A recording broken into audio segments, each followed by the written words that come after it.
गुणोत्तराची ही काळाची फार मोठी समस्या आहे. या समस्येला आजही आपला भारतीय समाज स्त्री आणि पुरुष या गुणोत्तराचं जे वर्गीकरण आहे याच्यातली तफावत वाढत आहे. म्हणून आम्ही त्या वेळेला महाराष्ट्रभर म्हणा किंवा राज्याच्या बाहेरही प्रबोधनासाठी जातो. आदरणीय बळगुजर दादांना माहिती आहे सर्व. तर त्यावेळेला श्री गुणनित्यविषयी माझ्या स्वतःच्या काही कविता आहेत. त्या कवितेची एक कविता मी तुमच्या समोर सादर करतो.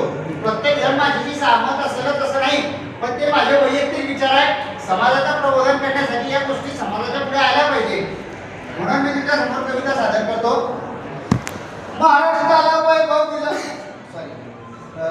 कळी उमलता उमलता तिची कत्तल झाली. कळी उमलता उमलता तिची कत्तल झाली रे. या समाज वेळेची तिला दृष्ट लागली रे.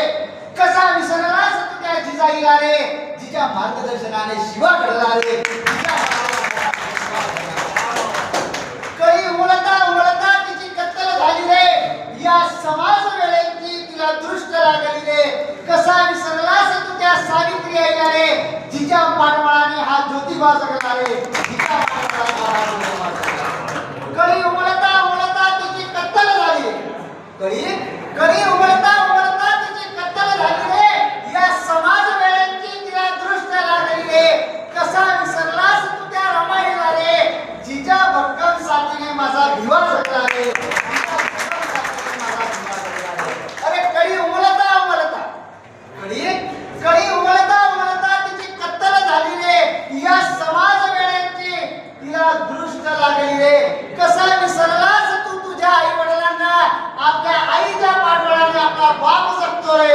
आपल्या आईच्या पाठबळाने आपला बाप जगतो रे. अरे कळी उमलता उमलता तिची कत्तल झाली रे. या समाज वेळेची तिला दृष्ट लागली रे. कसा विसरलास तू एवढ्या राजवैभवाला रे. कळी उमलता उमलता तिची कत्तल झाली रे.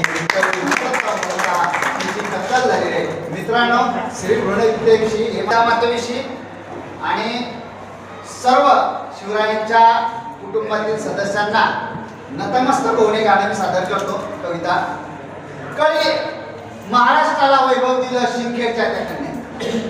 महाराष्ट्राला वैभव दिलं शिंदखेडच्या त्या कन्येनं. पुत्र दिला या महाराष्ट्राला शिवबाच्या त्या रूपानं. अरे गुरु होऊन शिकवण दिली.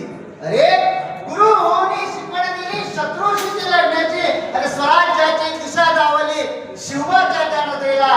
जिजाई आमची माता, जिजाई आमचे दैवत. जिजाई आमची माता, जिजाई आमचे दैवत. जय हिंद.